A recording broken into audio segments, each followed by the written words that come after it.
Assalamualaikum warahmatullahi wabarakatuh. Okey, hari ini saya akan menerangkan sedikit berkenaan modul kali ini, iaitu Vehicle Periodical Maintenance. Okey, pertama sekali kita tengok klasifikasi kenderaan. Bagaimana kenderaan kita diklasifikasikan? Yang pertama, kenderaan diklasifikasikan berdasarkan jenis enjin, dan yang kedua berdasarkan pada jenis kegunaan. Okey, kita akan tengok seterusnya, iaitu klasifikasi jenis enjin. Kita terangkan yang pertama dulu. Okey, kita tengok dulu apa itu enjin. Enjin adalah satu mesin yang berfungsi untuk menukarkan tenaga haba kepada tenaga mekanikal. Okey, terdapat 5 kategori enjin yang digunakan pada waktu inilah. Okay, yang pertama, kenderaan berkuasa petrol. Yang kedua, kenderaan berkuasa diesel. Yang ketiga, kenderaan berkuasa gas asli, iaitu bahasa Inggerisnya Natural Gas Vehicle ataupun singkatan dia NGV. Yang keempat, kenderaan berkuasa gas petroleum cecair, ataupun nama Inggeris dia Liquefied Petroleum Gas ataupun singkatan dia LPG. Dan yang kelima adalah kenderaan elektrik. Bahasa Inggerisnya adalah Electric Vehicle ataupun singkatan dia EV. Baik, kita tengok klasifikasi enjin yang pertama dulu, iaitu kenderaan berkuasa petrol. Ia juga dikenali sebagai enjin pembakaran dalam, di mana ianya dilengkapi dengan palang pencucuk untuk menyalakan campuran udara dan bahan api yang termempat di dalam ruang pembakaran. Enjin petrol ni anda akan belajar lebih lanjut di bab yang seterusnya, di modul yang lain, itu enjin maintenance lah. Ini kita hanya belajar sedikit saja. Okey, contoh bahasa enjin petrol yang digunakan, contoh ada kereta, ada motor, dan banyak digunakan dan masih digunakan sehingga kini lah. Ini dulu contoh kereta lah. Ini ada contoh rupa enjin dari segi luaran dia lah. Okey, kita akan tengok video sedikit tentang enjin petrol di bahagian ruang pembakaran secara slow motion. Kita boleh nampak sedikit bagaimana pembakaran enjin petrol ni berfungsi.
Okey, itu adalah video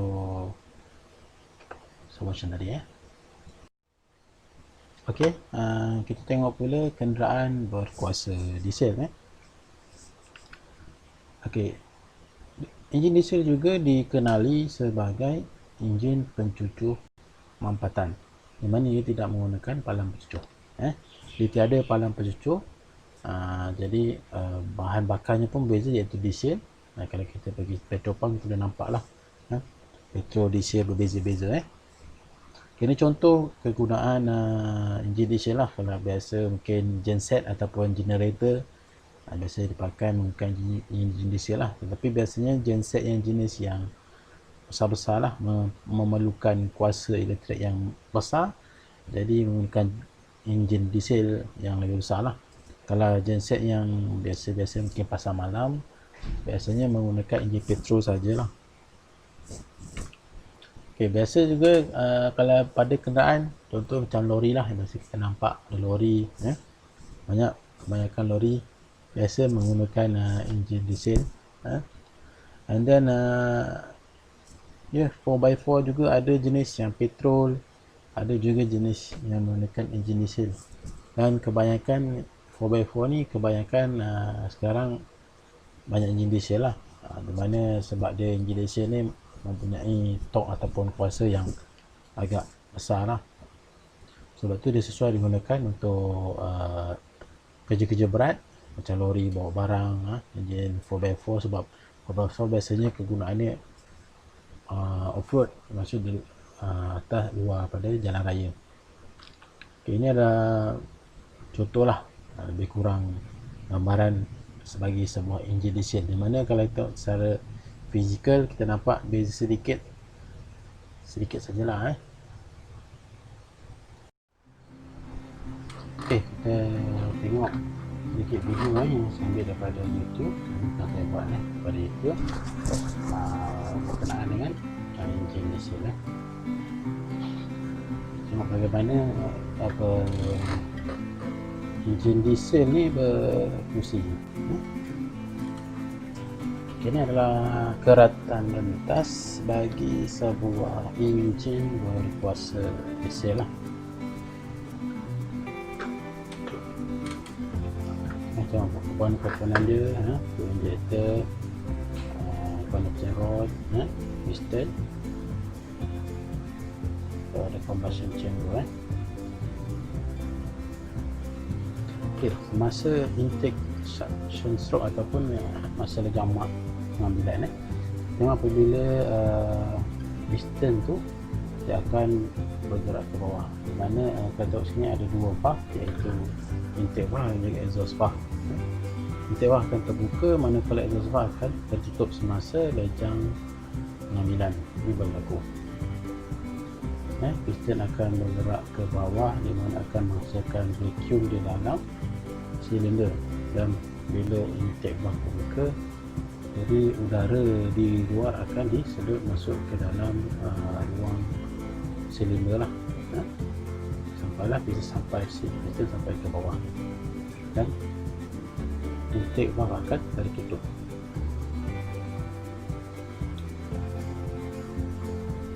Kemudian compression stroke, pengejaman empatan, piston akan bergerak ke atas ataupun TDC. Sebab tu bila benda ni berlaku, udara di dalam tu akan dimampatkan.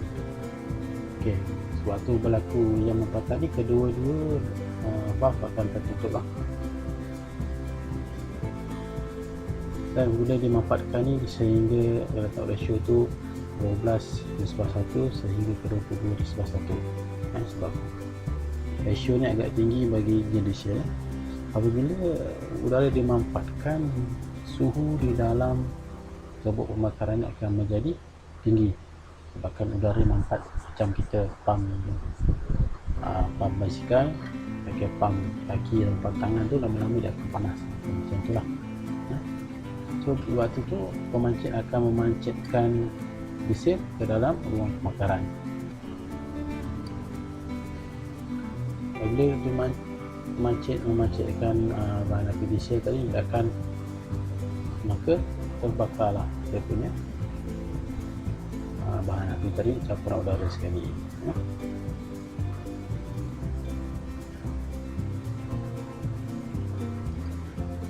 Maka berlaku pembakaran. Bila berlaku pembakaran, dia akan mengembang. Bila mengembang, dia akan menolak, berlaku letupan, dia akan menolak piston tu ke bawah. Waktu ni berlakunya lejang kuasa, dan kuasa inilah yang ditukarkan kepada tenaga mekanikal yang dia akan salurkan kepada tayar kenderaan. Kita kat situ, dia turun ke bawah, piston tu akan memusingkan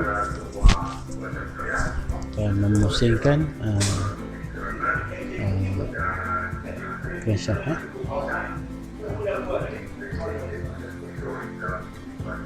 Dan kita tengok lejang exhaust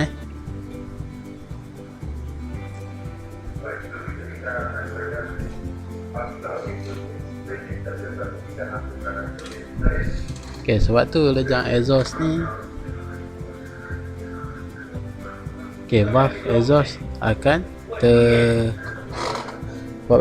terbuka dan piston akan bergerak ke atas dan menolak exhaust tu keluar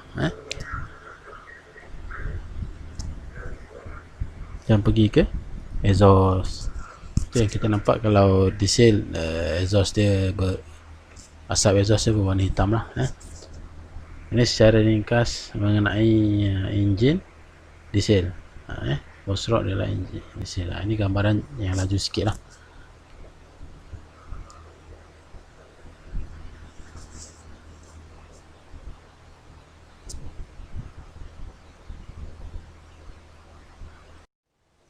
Okay, kita tengok yang seterusnya, iaitu kenderaan berkuasa gas asli, ataupun bahasa Inggeris Natural Gas Vehicle, ataupun singkatan dia adalah NGV. Okay, kenderaan ni masih lagi ada digunakan, tapi tak berapa banyak lah sekarang ni. So NGV ni adalah bahan api fosil yang terdiri daripada metana, gas sejenis gas nama metana. Okay. Ianya menghasilkan pembakaran yang amat bersih berbanding dengan petrol ataupun diesel lah. Kalau kita tengok diesel kadang asap dia agak banyak, petrol pun kadang-kadang ada sikit lah asap dia. Tapi untuk NGV ni pembakaran dia amat bersih dan dia tiada ada asap lah. Okay, ia terdiri daripada gas asli yang termampat, CNG, compressed natural gas, ataupun gas asli secara cecair, ataupun liquefied natural gas. Okay, di mana kos untuk bahan api NGV ni, mana kos dia lebih murah lah berbanding dengan petrol ataupun diesel yang biasa dipakai pada kenderaan biasa lah. Okay, dan biasa untuk NGV ni banyak digunakan hanya pada kenderaan ringan. So ni kenderaan berat tak ada digunakan lah, sebab NGV ni dia punya kuasa dia tak berapa kuat seperti mana macam diesel ataupun enjin petrol. Tapi dia punya agak jimat lah, dan kos bahan api dia lebih murah. Ini contoh gambar kereta lah. Kalau kita kadang nampak dekat stiker bawah tu, dia ada tulis di situ NGV. Okay. NGV kalau tengok kat situ adalah ini, dan biasanya kalau kenderaan NGV ni dia pasang satu tangki di belakang. Contohnya macam ni kereta Myvi. Kalau kereta Myvi ni biasa asal petrol, tapi boleh dipasang sistem NGV ni di mana tapi dia memerlukan satu tangki yang asing untuk meletakkan gas.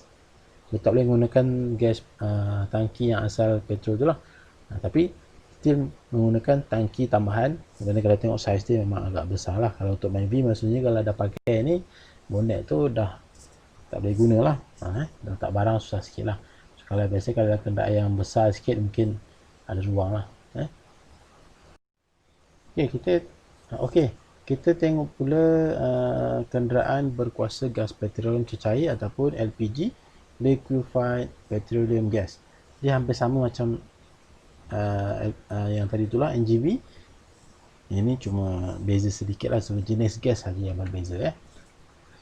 Ni biasanya digunakan pada kenderaan yang berat lah, untuk kerja-kerja berat, tapi jarang digunakan atas jalan lah. Ini biasa digunakan untuk macam kalau tengok gambar tu kita tengok untuk forklift lah. Ini banyak digunakan pada industri.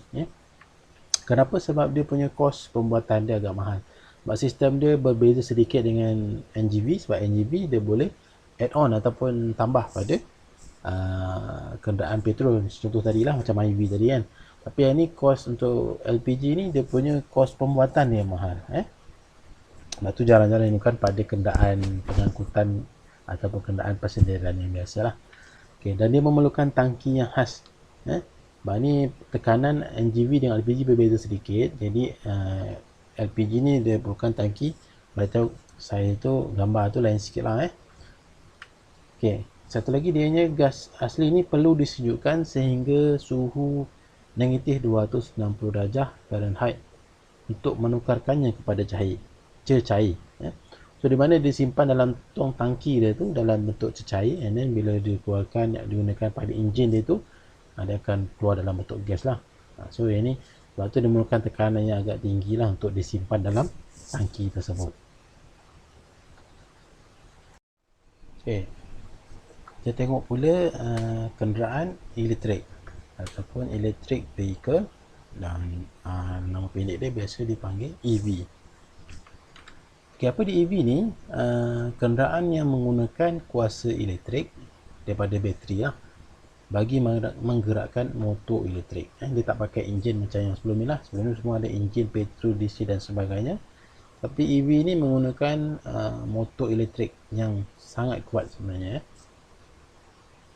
Okay, tapi kenderaan EV ni dia punya kos pembuatan dia agak mahal lah, terutama pada bateri dia. Macam kita lah, kita beli handphone mahal, bateri dia kalau dah ada masalah, biasanya baterinya mahal lah kalau nak tukar. Tapi kalau untuk EV ni, bayangkan lagi mahal daripada handphone kita. Okay, lepas tu bateri dia ni tidak mampu menyimpan cas yang banyak. Okay, tapi ini EV yang pada awal dulu lah, tapi kebanyakan EV yang sekarang bila dah semakin maju, so kalau keadaan sekarang bateri dia pun dah makin okey lah. Okay, yang kedua, kelemahan lain dia, tapi dia terpunya tempoh masa pencasan bateri yang lama. Macam kita contoh kalau dulu handphone nak cas lama, mungkin 2-3 jam, mungkin 4-5 jam dululah. Tapi sekarang bateri sekarang sekejap je, tak sampai sejam dah boleh cas. Sama juga macam EV ni, yang kalau ikutkan dulu mungkin pada awal permulaan 1 malam nak kena cas. Tapi kalau sekarang dengan adanya sistem dia panggil quick charge, di mana dia boleh cas kadang mungkin dalam tempoh 1 jam boleh cas at least sampai ke 80%.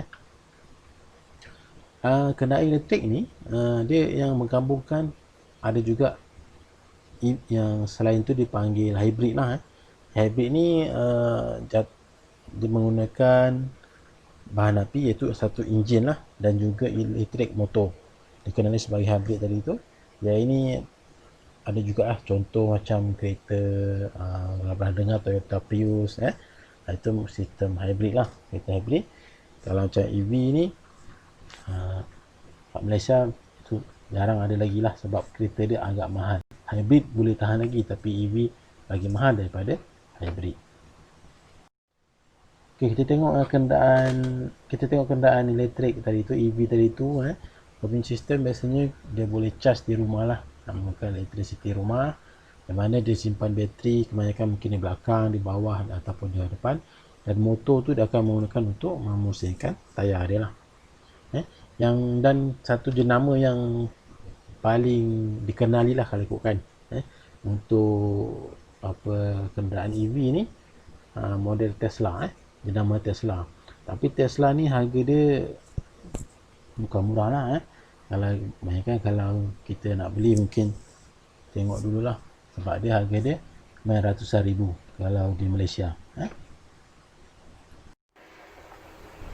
Okay, ini adalah contoh satu video yang saya ambil pada YouTube, tapi bukan kereta penuh lah. Ini nak tunjukkan bagaimana bunyi sebuah kenderaan elektrik, jadi bagaimana motor dia berbunyi. Ini ambil pada Tesla. Ini contoh sebab yang popular sekarang ni EV yang biasa kita dengar adalah Tesla. Okay, kita tengok sekejap.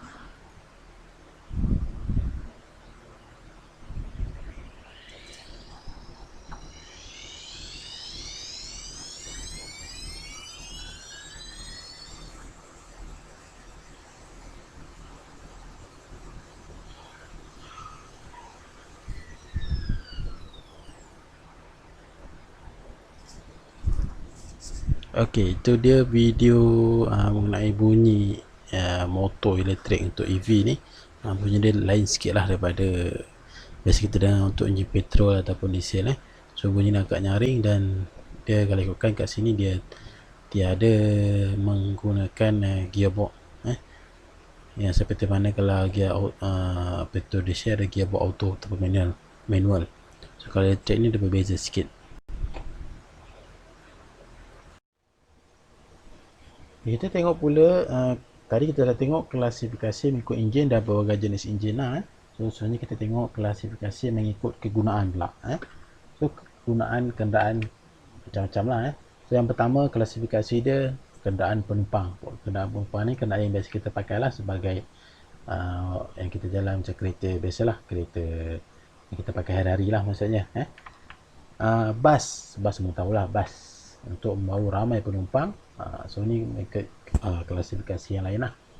Okay, truck ni biasanya untuk membawa barang yang banyak, barang-barang pos ke yang nak hantar dari satu tempat ke tempat yang lain. So dia menggunakan truck lah sebab dia mungkin boleh membawa barang yang banyak. Kategori lain traktor dan trailer. Ni lebih kurang sama lah. Cuma bezanya kalau kita traktor tu adalah macam kegunaan di kebun lah. Kalau kita dengar trailer ni biasanya untuk hampir sama macam truck, macam lori, dia untuk membawa barang. Yang kelima kegunaan khas, nanti saya akan terangkan lebih lanjut lah apa dia kegunaan khas ni. And then yang last sekali kegunaan untuk jentera berat. Jadi kita akan tengok juga nanti macam mana. Ada gambar sekali lah. Okay, kita tengok kelas yang pertama iaitu kelas kenderaan penumpang. Okay, kelas kenderaan penumpang ni pun dibahagi kepada beberapa kategori lah ataupun kelas. Okay, yang pertama kategori saloon ataupun sedan. Ni biasa kita pakai Malaysia banyak lah. Okay, kategori sedan ni pula dia ada kategori dia lah. Kalau kita tengok yang ni maksudnya kalau sedan tu kereta dia ada bonet belakang panjang sikit, ada 4 pintu, itu ciri-ciri asas dia lah. Okay, kita tengok yang tadi tu adalah sedan. Yang ini sedan segmen A. Maksudnya sedan juga dibahagi beberapa kelas. Kita tengok kelas ni adalah segmen, biasa panggil segmen lah, segmen A. Okay, kalau segmen ni kalau kita tengok kereta dia agak pendek lah, dia hampir-hampir menghampiri macam hatchback. Okay, kalau kita tengok mungkin yang bonet dia, nak senang cakap bonet dia pendek lah. Kalau kita senang nak kenal, bonet dia pendek dan dia ada panjang, kereta dia tak terlalu panjang lah. Okay, kita tengok pula segmen yang kedua iaitu segmen B. Okay, segmen B ni panjang sedikit lah daripada segmen A. Kalau kita tengok sedan ni banyak gambar-gambar luar negara lah. Okay, segmen B ni banyak dekat Malaysia. Kalau Proton banyak dekat Malaysia. Pro 2 pun dah ada lah, macam Beza dan sebagainya. Itu yang dia panggil kata segmen B. Segmen B tu sekarang ni itu dia panggil sedan segmen B. Maksudnya panjang dia biasa dalam 4, tak lebih pada 5 meter lah, dalam 4,5 meter lebih ke anggaran, lebih kurang. Ini adalah kalau tengok contoh-contoh gambar sedan segmen B. Okay, seterusnya kita tengok pula sedan segmen C. Okay. Segmen C juga banyak di Malaysia lah. Okay, tapi cuma segmen C ni lagi panjang sedikit daripada segmen B tadi tu. Dan bezanya ni dia biasa kadang dia agak lebar sedikit lah berbanding dengan segmen B. Kalau tengok gambar ni banyak lah contoh-contoh kat situ. Audi ada, apa lagi tu, Toyota Prius pun di bawah segmen C. Walaupun dia kalau tengok bonet macam pendek, tapi dia jatuh pada kategori segmen C. Kita tengok pula yang last sekali iaitu segmen D. Okay, segmen D ni yang paling panjang lah di dalam kelas sedan. Ada lagi panjang, tapi yang ini untuk sedan segmen D panjang-panjang. Kalau tengok kereta biasa, kereta mewah sikit lah. Kalau kereta-kereta mewah sikit ni dia biasa kalau tengok macam agak panjang dan lebar tu biasa dia jatuh pada segmen D. Dan harganya pula biasanya lagi mahal lah berbanding segmen B dengan C tu, dengan segmen A. Dia harganya lebih mahal. Okay, kita tengok tadi kita dah tengok segmen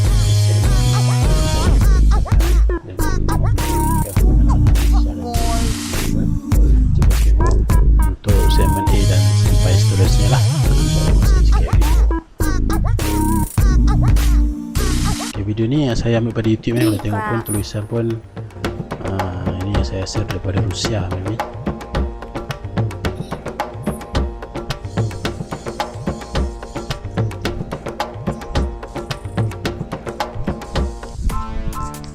Kelas A.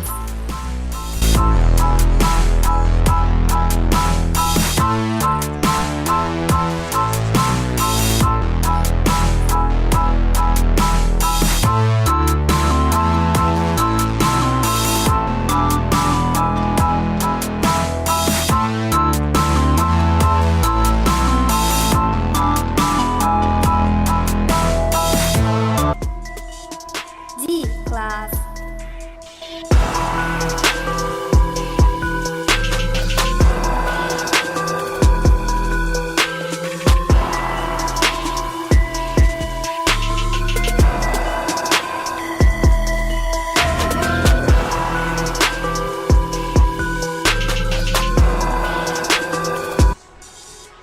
E class.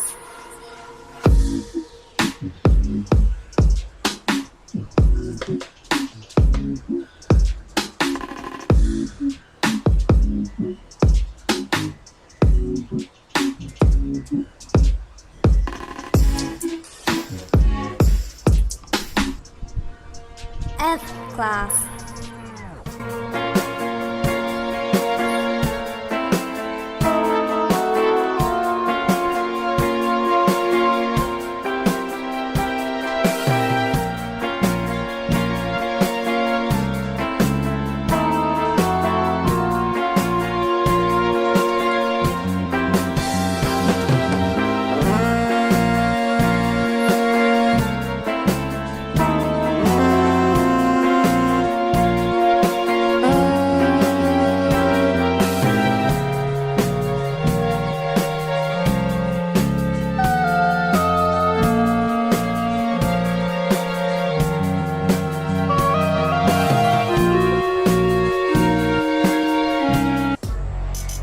J class.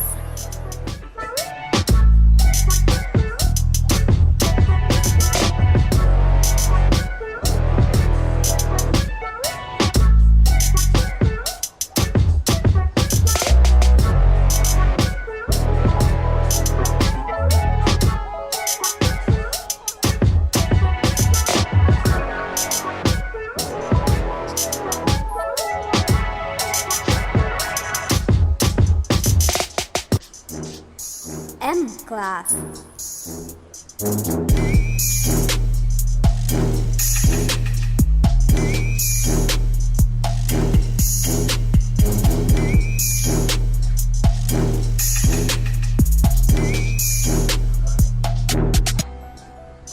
S class.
Okey, itu dia video tadi mengenaan kelas lah. Kalau tengok lebih sikit tadi ya. Kalau tadi saya tunjuk setakat sampai D, kelas segmen D. Kita tengok banyak ada segmen sampai E, F, S dan sebagainya. So itu lebih banyak lagi lah sebenarnya. Okey, kita tengok pula seterusnya kenderaan penumpang kategori yang lain, iaitu sekarang kita tengok pada pullman saloon. Ini paling panjang lah. Nama pun kalau kita translate pullman maksudnya tarik. Saloon macam tadi tu, cuma yang tu sedan, yang ini adalah biasa limousine. Satu jenis sajalah.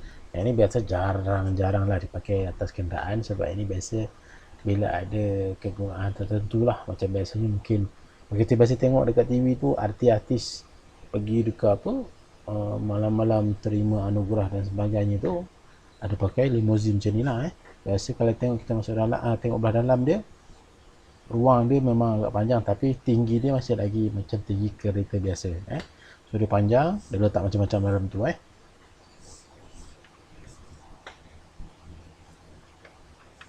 Oh, oh ni gambar dia, lambat keluar.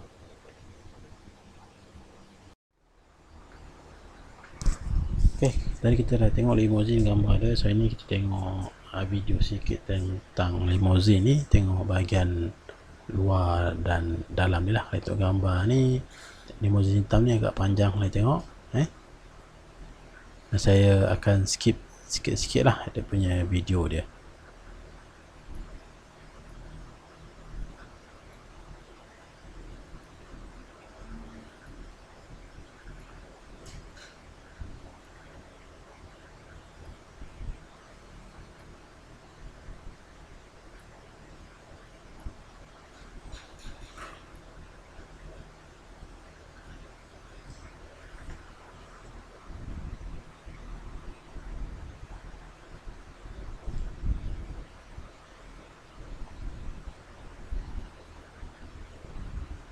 Okay, kita tengok bahagian dalam dia tau. Siap ada lampu kelip-kelip. Tengok dia punya cermin panjang. Dia punya seat dia kulit. Memang kira kategori mewah lah kalau limousine ni sebenarnya, sebab tu limousine bukan biasa-biasa je orang biasa kita boleh pakai. Yang lain ni negara orang putih lah, sebab orang putih dia ada tempat macam bar, mini bar dan sebagainya ni. Tengok dia punya audio system.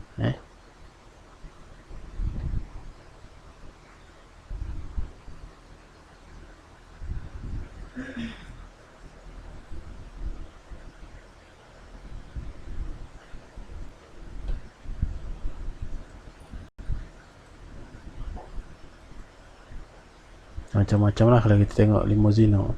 Ni bahagian bahagian belakang dia. Tengok pada luar, keretanya panjang.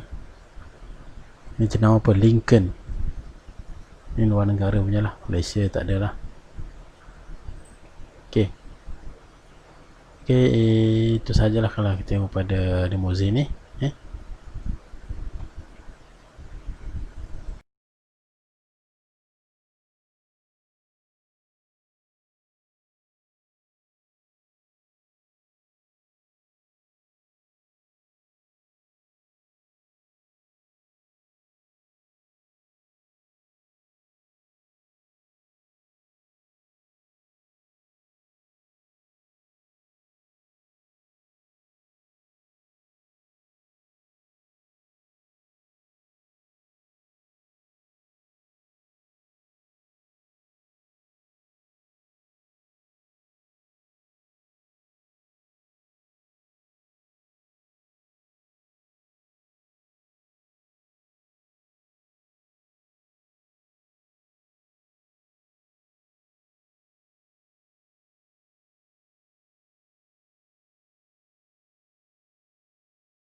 Okey, kita tengok pula kategori yang seterusnya, iaitu kategori coupe ataupun coupe. Boleh juga panggil coupe ataupun coupe lah. Ini dia special sikit, biasanya 2 pintu. Tapi dalam boleh masuk ada 4 orang, tapi belakang dia sempit sikit lah. Kalau ikut kereta sedan, dia agak lapang lah belakang dia, ada 4 pintu, tapi ini dia 2 pintu. Dan ni kalau kita tengok macam sporty sikit lah, ni biasa untuk kereta-kereta sport, dia dipanggil coupe atau coupe, tapi dia kereta dia agak pendek. Tapi walaupun kereta ni pendek, nampak macam kecil, tapi sebenarnya kereta ni biasanya enjin dia agak berkuasa lah berbanding kereta sedan yang kegunaan harian. Okay, kita tengok seterusnya kategori liftback ataupun hatchback. Kalau kita tengok beza sikit, hampir-hampir sama macam coupe. Cuma bezanya kalau coupe tu dia punya bumbung dia agak bulat. Kalau hatchback, liftback ni, dia punya belakang bonnet dia kita tengok boleh buka lah, boleh letak barang belakang tu. Jadi biasanya lah, normally dia ada 2 pintu. Yes, 2 pintu. And then biasanya dalam kadang ada 2 seat sahaja. Kadang ada 4 seat lah. Kalau kita tengok yang ni modelnya model mungkin Mustang saya rasa kot. Yang ni banyak kita semua kenal lah, ataupun nama lain kalau panggil ni muscle car. Ni dekat Amerika lah, mungkin banyak dekat sana, dekat Malaysia mungkin tak ada lah. Okay, yang ni tengok hardtop. Hardtop ni kalau kita tengok hampir macam sedan, tapi beza dia ni, hardtop ni bumbung dia kalau tengok satu, dia punya pintu lah, pintu masih ada 4. Cuma beza kalau tengok pintu, dia punya tiang tengah tu kalau tengok mungkin tak ada. Tak pastilah dia memang tak ada ke ataupun memang model ni tak ada. Cuma hardtop ni kalau tengok bentuk dia berbeza sikit, tapi dia lebar lah. Kereta ni hampir-hampir sama macam kelas D sedan. Cuma ini pun biasanya kelas kereta-kereta yang agak berharga mahal sedikit lah. Kereta mewah lah senang cakap. Sebab dia biasa bumbung dia, ketinggian dia tinggi sikit berbanding kereta sedan. Okay, kita tengok kategori seterusnya, iaitu convertible. Convertible ni biasa sport car lah. Banyak pakai jenis yang sport car. Dan ni biasanya pintu 2 dan seat dia pun 2. Okay, maksudnya jarang-jarang lah kereta ni convertible ni dia boleh letak ada 4 orang di dalam, biasa 2 orang lah. Dan biasanya dia punya bumbung bagusnya, ya ini boleh dibuka tutup macam gambar ni lah. Dia boleh buka dan disimpan, maksudnya terbuka, tak ada bumbung. Tapi yang ni di harga dia pun boleh tahan lah. So, jadi kalau ikutkan tak berapa banyak lah di atas jalan, sebab tak semua orang mampu untuk menggunakan kereta convertible ni. Okey, kita tengok video sikit tentang kereta convertible tadi yang saya ambil daripada YouTube.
Okey, itu sahaja video untuk convertible tadi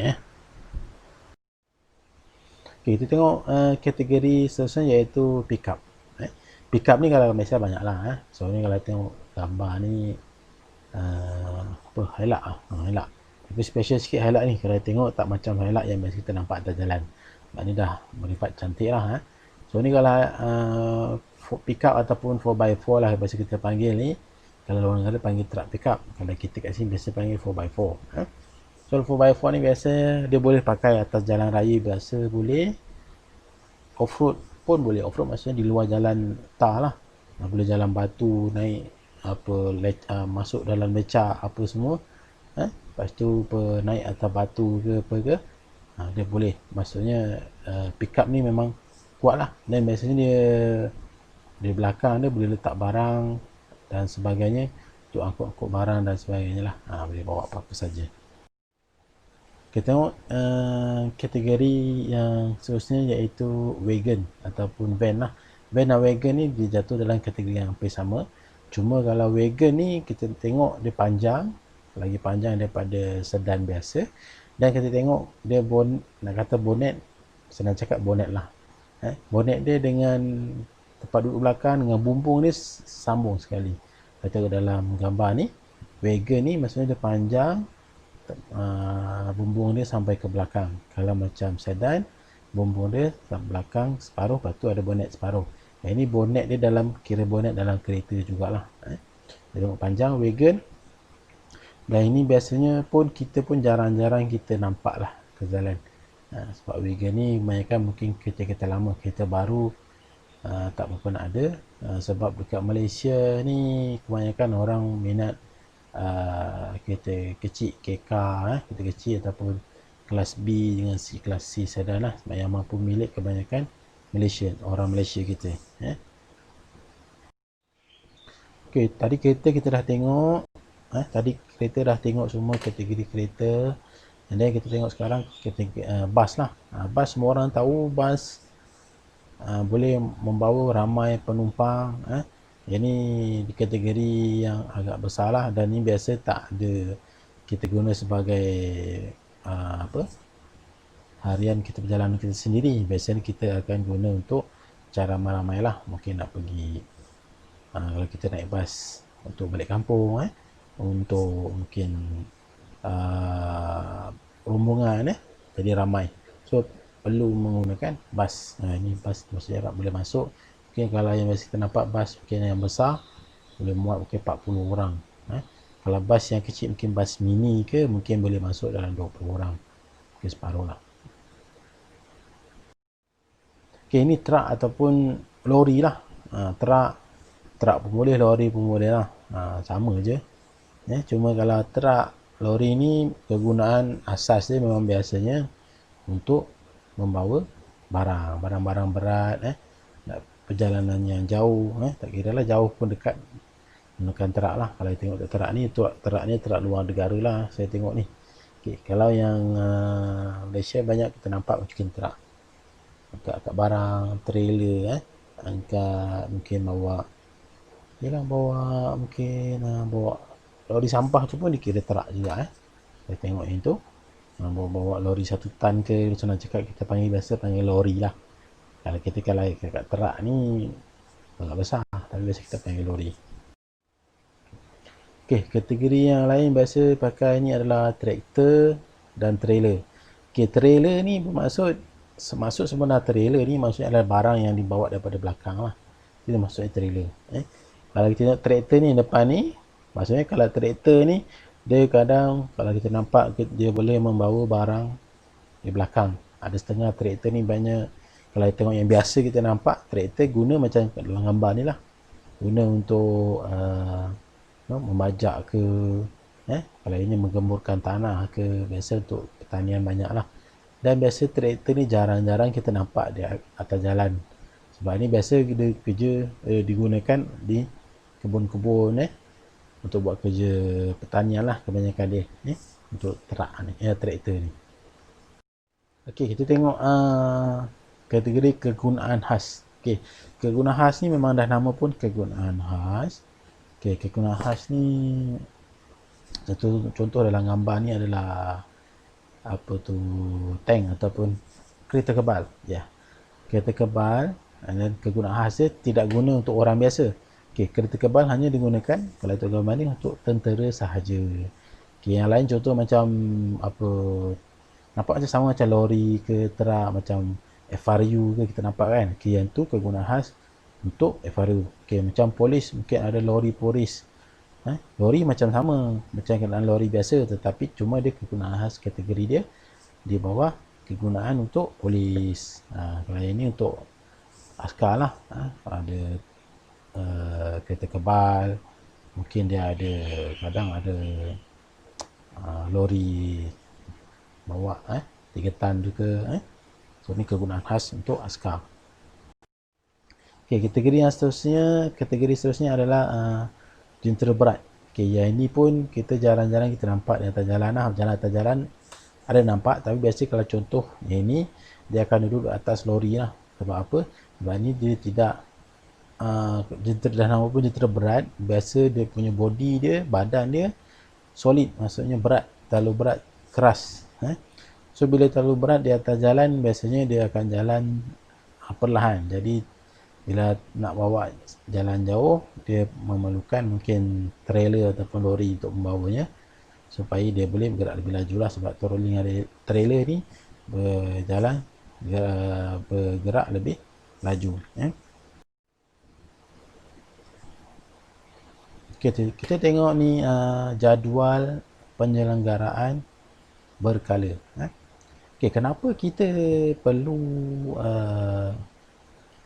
membuat penyelenggaraan pada kenderaan ni, terutama yang enjin lah kita pakai hari-hari. Sebab kita bila kita pakai hari-hari, contoh baju kita pun, kalau kita pakai baju kita hari-hari kena basuh. Kalau kita tak pakai, so tak selesa. Sama juga macam kenderaan. Okay, so contoh kita tengok sebelah kanan tu new vehicle, kereta baru. Memang sedap lah kalau kereta baru kita bawa, sedap, jalan semua okey, tak ada masalah. So kalau contoh gambar yang sebelah atas, kita tengok new vehicle 5 years pass, maksud selepas 5 tahun. Okay, 10 years pass, selepas 10 tahun. Okay, itu gambar yang atas. Bila dilakukan servis ataupun penyelenggaraan berkala, maintain periodically, maksudnya mengikut jadual dia lah. So masuk mungkin dalam 3 bulan ataupun 6 bulan sekali masuk bengkel, workshop.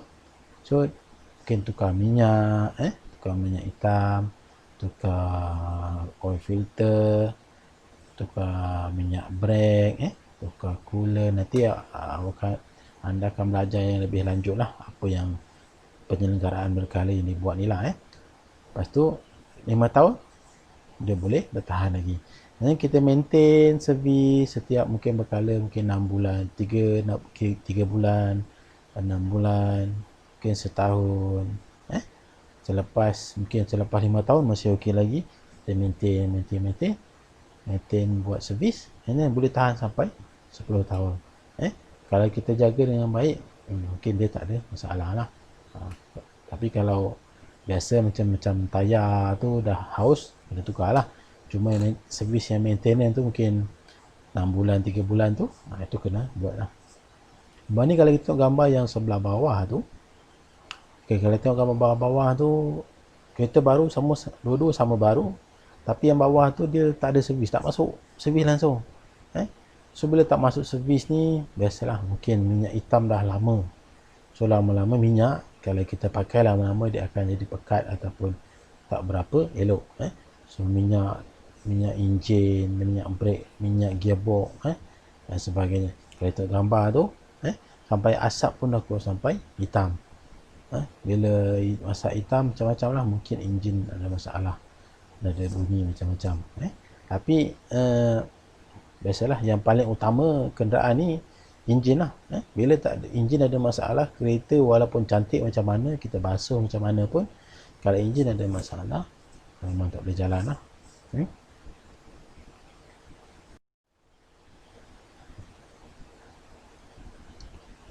Okey, faedah kalau kita servis ikut jadual dia, kita pertama kita boleh mengelak dari berlakunya masalah yang serius macam gambar tadi itulah. Yang keduanya, jangka hayat kenderaan tu akan bertambah. Maklumlah kalau kita beli kereta, mungkin anda nanti beli kereta, tahulah kita beli kereta bukannya cash. So, kalau kita beli ansuran ataupun bayar beransur-ansur, dan biasanya ansur-ansur ni bukan makan setahun 2 tahun. So biasanya paling kurang, kalau biasanya lah, kita akan ambil 9 tahun. So anggaran kalau kita pakai pun mesti nak kereta tu bertahan at least paling kurang kena bertahan 10 tahun, baru kita okey lah dengan bayaran yang kita buat tiap-tiap bulan tu. So supaya kereta tu boleh bertahan lama. Yang ketiganya, mendapat pemanduan yang selesa dan menjimatkan.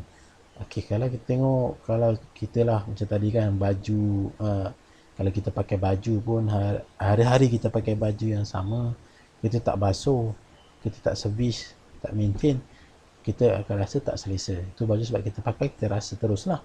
Okay, tapi kalau untuk kenderaan ni, mungkin kita rasa mungkin kita patutnya 3 bulan servis tukar minyak hitam, tapi kita okey, tak apalah, kita tak tukar. Mungkin 4 bulan mungkin okey, 5 bulan mungkin okey, 6 bulan mungkin okey, tapi tak tahulah akan datang kita mungkin ada masalah pada enjin. So kalau kata kalau kita tak tukar ikut dia punya schedule ataupun jadual dia, ditakuti dia akan mengalami masalah serius yang macam tadilah. Lepas tu menjimatkan ni maksudnya bila tak ada masalah, kita tak ada banyak keluar duit untuk repair, cuma kita keluar duit untuk maintain. Bila tak ada keluar duit untuk repair, sebab biasanya repair tu lagi mahal daripada maintain. Membetulkan tu lebih mahal daripada diselenggara. Sebab kalau contoh, kalau kita tak selenggara, mungkin kalau tukar minyak hitam mungkin kos dalam 100 ke 200. Tapi kalau kita tak maintain tukar minyak hitam, tiba-tiba satu enjin tu ada masalah, katakanlah enjin tu tak boleh pakai terus, habis enjin dah makan mungkin berapa ribu, mungkin 5-6 ribu, nak buat balik, nak okey balik. So sebab itulah faedah untuk kita buat maintenance service ataupun mengikut jadual. Okay, ini adalah contoh buku kalau kita beli kereta. Ni contoh ni Proton lah, Owner's Manual Proton. Tapi kalau kita beli kereta baru, kita akan dapat buku servis ni lah. Dan biasanya digalakkan untuk kalau kereta baru kita beli ni, eloknya kita servis di pusat servis yang bertauliah, ataupun nak mudah kata di servis. Kalau contoh kalau kita beli Proton, kita pergi pusat servis ataupun bengkel Proton lah. Kalau kita beli Pro 2, kita pergi servis di Pro 2. Kalau kita beli Toyota, kita servis di Toyota. Kalau kita beli Honda, kita terus pergi servis dekat Honda. Okay. Mungkin kalau setengah orang cakap, oh tak apa, kita servis sendiri pun boleh. Mungkin awak belajar ni nanti, belajar servis kereta, awak dah boleh buat sendiri. Yes, memang awak boleh buat sendiri, tapi dari segi kalau tengok, sebab tu disediakan kat sini buku. Kalau untuk utama kereta barulah, kalau mungkin kita ada masalah dalam tempoh, dipanggil tempoh jaminan. Dalam tempoh jaminan ni maksudnya company ataupun pembuat kereta berkenaan akan menanggung kos jika ada masalah pada kenderaan kita tu. Andai kata kita pandai buat sendiri, okey, kita boleh buat sendiri. Tapi andai kata bermasalah, memang kita boleh buat sendiri, tapi kita kena keluarkan kos sendiri. Tapi kalau kita pergi, contoh kita ambil yang ni Proton, kita pergi Proton servis ikut dia punya jadual, and then ada masalah, kita tak nak masalah, tapi kita tak tahu kan, tiba-tiba ada masalah, kita boleh pergi ke servis Proton, dan mungkin dia akan cekkan mungkin ada barang perlu ditukar. So itu biasanya dia akan, kos tu akan ditanggung oleh pihak Proton, dan seterusnya. Sama jugalah ke jenama yang lain pun sama.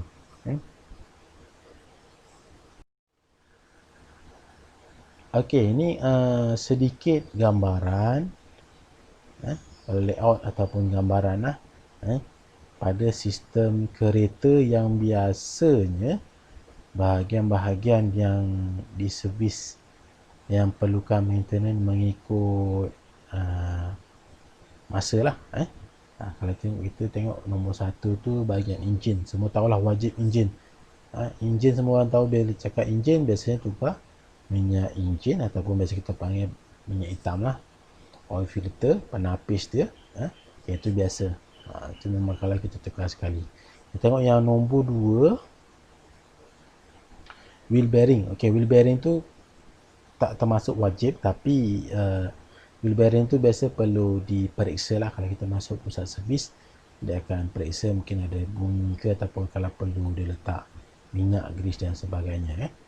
Yang ketiga, gearbox. Gearbox sama macam enjin juga, dia ada minyak di dalamnya. Dia perlu ditukar minyak gearbox tu mengikut waktu-waktu dia lah, bergantung. Kalau gearbox manual lain, gearbox auto lain, dan ada sekarang ada gearbox CVT lain dan seterusnya lah. Yang keempat, tengok parts bernama propeller shaft. Propeller shaft ni menghubungkan di antara gearbox dengan rear axle di belakang tu. Tapi ini untuk kereta pacuan belakang sahaja. Tapi ini just pendahan awal sedikit lah. Nanti anda akan belajar lebih lanjut mengenai semua ni lah. Yang kelima, kita tengok cooling system. Cooling system ni satu sistem untuk menyejukkan enjin. Di mana enjin ni bila berfungsi, dia akan panas. Bila panas, kena ada sejukan lah. Kalau dibiarkan panas, bila melampau panas, so akan ada masalah pada enjin lah. Mungkin dipanggil jam, lekat lah, sangkut. Itu yang kalau kita nampak kereta kadang di tepi jalan berasap, mungkin cooling system dia tak berbaik. Bila enjin dia dah terlampau panas, dipanggil overheat. So masalah pada enjin, tak boleh pakai lah, tak boleh jalan. Itu yang kata tadi, kalau kita maintain servis cooling ni, cooling system, tukar cooler, tukar coolant dia, tukar maintain, insyaAllah tak ada apa. Tapi kalau kita tak maintain, mungkin ada tersumbat dan sebagainya, dah satu enjin bermasalah. Dah satu enjin masalah, satu lagi kita nak buat perjalanan pun tak boleh, tersangkut tepi jalan, sadai tepi jalan. Yang keenam, kita tengok brake system. Brake system biasanya kita tengok minyak brake, minyak brake pun boleh tukar, tapi tidak sekerap seperti minyak enjin lah. Nanti awak akan belajar sistem brake asing nanti lah. Brake pad dia, brake shoe dan sebagainya. Yang ketujuh, tengok steering rack. Steering rack ni biasanya mungkin kena tengok, check dia punya getah-getah dia. So kalau steering rack ni, kalau model ada setengah menggunakan minyak power steering. So minyak power steering ni kalau tengok, kalau perlu diganti, dia akan gantilah. Yang ke-8, power steering system sama dengan steering rack tadi tu. Yang ke-9 adalah rear axle. Yang belakang rear axle dia ada minyak juga, hampir sama macam gearbox, di mana minyak rear axle ni perlu diganti. Tapi ini untuk model kereta yang ada rear axle lah. Tapi kebanyakan kereta Malaysia atau kereta moden sekarang, kebanyakan dah menggunakan pacuan roda hadapan. Jadi rear axle dah tak ada rear axle lah. So ni kalau kenderaan yang biasa-biasa kita pakai, jarang ada pakai rear axle, melainkan 4x4 ataupun kereta yang mungkin ada pacuan belakang lah.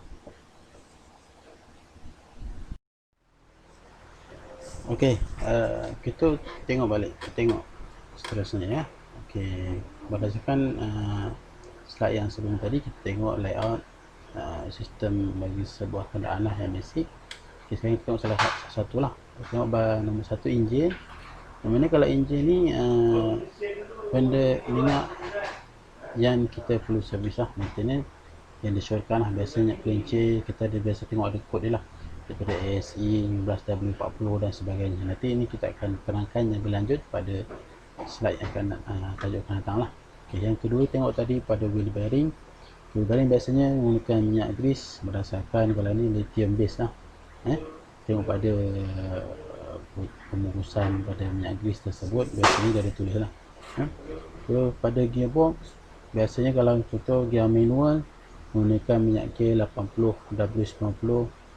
Kalau ATF Textron 3 ni biasanya untuk gearbox auto lah. Dan kalau ada baru sikit, yang baru sekarang, gearbox menggunakan CVT, minyak CVT khas untuk gearbox CVT. Okay, untuk propeller shaft ni biasanya guna minyak grease, titanium base grease N3. Cooling system, ini cooling system biasa kita kena tukar lah ikut waktu, mungkin bergantung kepada manufacturer ataupun pengilang lah. Ada yang perlu mungkin setahun atau 2 tahun perlu tukar, ataupun mungkin dalam 30-40 ribu, bergantung pada buku servis yang di pengilang keluarkan lah. Kalau tengok ni, yang contohnya adalah menggunakan ethylene glycol base. Yang keenam, tengok pada brake system, biasanya menggunakan minyak brake, dia ada tulis .3 ataupun .4. Ini yang common, yang biasa sekarang pakai lah. Okay. So kalau minyak brake ni biasanya perlu tukar mungkin dalam 20,000 sekali kena servis lah. Okay. Untuk steering rack menggunakan minyak grease, lithium base, sama lebih kurang macam ball bearing tadi tu. Untuk power steering system sama macam minyak auto, yang sistem power steering menggunakan minyak lah, ATF-3. So rear axle pula menggunakan minyak gearbox manual, biasa SAE 80W90. Okey, baik, kita tengok slide seterusnya, iaitu jadual penyelenggaraan. Okey, ini sebelum tutup jadual, kita tengok dulu istilah-istilah ataupun tanda-tanda yang ditulis berdasarkan jadual penyelenggaraan. Ini biasa kita ambil pada dalam buku servis kenderaan yang biasa kita dapat kalau kita beli kenderaan baru ataupun kereta baru lah. Okay, kalau tengok kadang ditulis pada kotak tu ditulis T, iaitu untuk title, maksudnya dikatakan bahagian tertentu mengikut spesifikasi yang diberikan. Okay, kadang-kadang ditulis R, iaitu untuk replace, untuk tukar, atau I untuk inspect, iaitu periksa dan betulkan jika perlu. A to adjust, ini periksa dan laras jika perlu. Ada L untuk lubricate ataupun lincirkan.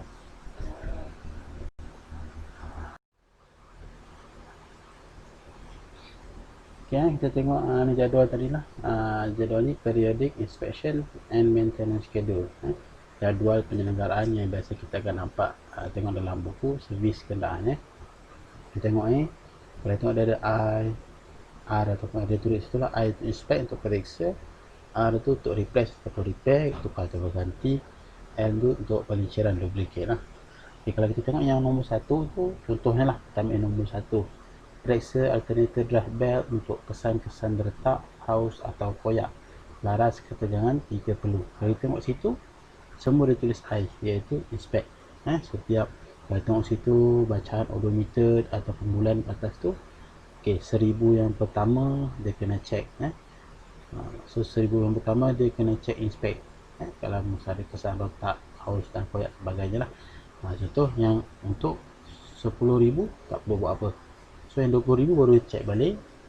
Mungkin perlu tukar ke masa tu, tengoklah. Kalau tak perlu tukar, just boleh pakai terusnya lah sampai itu 30,000 dan 40,000 baru kalau check balik, kalau bertukar baru tukar. Kita tengok pula item yang kedua, contohnya periksa keadaan distributor, spark, advancer, cap dan rotor. Okay, kalau tengok situ dia berbeza sikit dengan alternator belt tadi tu, di mana kalau alternator belt tadi setiap 1000 dah start kena check, tapi untuk item nombor 2 ni dia tengok 40,000 baru kita inspect. Ni contohlah, tak semua kereta ataupun kenderaan sama jadual dia. So dia bergantung kepada pengilang lah, dia akan letak berbeza-beza. Kita tengok pula yang lain. Kita tengok tukar timing belt, item nombor 4 tukar timing belt, dia tulis itu R, tukar setiap tukar setiap 100,000 km ataupun 60,000 batu. Maksudnya dia suruh kita tukar setiap 100,000. So kalau dah sampai 100,000, time belt tu perlu ditukar. Kita tengok balik, kalau tadi I, R, ada L tak? Okey, kalau tengok jadual ni tak ada L, semua biasa I inspect ataupun R replace lah. Macam tengok berbeza-beza setiap item. Tengok spark plug dia, kalau spark plug dia tak ada inspect. Kalau spark plug setiap 20,000 dekat situ ke jadual dia, terus kena tukar. Kalau tengok item yang lain, mungkin tengok periksa air cleaner, item nombor 10, periksa keadaan air cleaner untuk mendapatkan endapan dan kerosakan. Okay, kalau itu dia bagi pada dua, kegunaan biasa ataupun kegunaan lasak. Okay, kalau kegunaan biasa mungkin dalam 20,000, dia suruh kita cek ataupun cuci dan sebagainya lah. Kalau kegunaan lasak tu macam kita selalu mungkin pergi jalan yang berhabuk, so udara tu jadi banyak habuk, jadi setiap kalau tengok 20,000, setiap 10,000 kena cek dan cuci lah. Itu maksud dia. Okay, dan boleh tengok seterusnya lah, banyak lagi kat situ. Boleh tengok tukar brake fluid, tengok minyak brake fluid tu setiap 40,000 dia perlu ditukar. Kita nombor 15. Okay, kita tengok slide seterusnya. Kalau tengok sini, ini yang lebih clear sikit lah daripada tadi. Okay, kalau tengok situ, change engine oil. Okay, minyak enjin, kalau tengok ini dia terus kat situ, every 5,000 km. So setiap 5,000 km perlu ditukar ataupun 3 bulan. Kalau oil filter dengan minyak enjin ni sekali lah kena tukar. Okay, kalau setengah yang ni dia tanda bulat, dia tak ada IRL. So kalau tengok contoh check air cleaner sama macam tadi tu, tapi ni untuk kenderaan lain lah sebenarnya. So replace air cleaner, elemen dia, lepas tu cuci dash boot, tengok item-item ni, lepas tu black pad, dish, shoe lining. Tapi yang wajib, yang biasa kalau kita dengar kawan kata kalau servis kereta, orang fikir minyak enjin, oil filter, tapi sebenarnya banyak lagi perkara-perkara lain yang kita perlu cek. Semua sama ada kita cek, kalau kata perlu tukar, kalau boleh repair, kalau kata setakat untuk boleh adjust ataupun lubricate ataupun kita pelincingan, so buat mana yang perlulah. Okey, itu saja slide untuk modul VPM, Vehicle Periodical Maintenance, untuk part yang pertama ni lah, pengenalan pada kenderaan dan sedikit dengan bahagian-bahagian kenderaan, jenis-jenis kenderaan semualah. So kita akan sambung pada next slide, next slot lah akan datang. Sekian, terima kasih.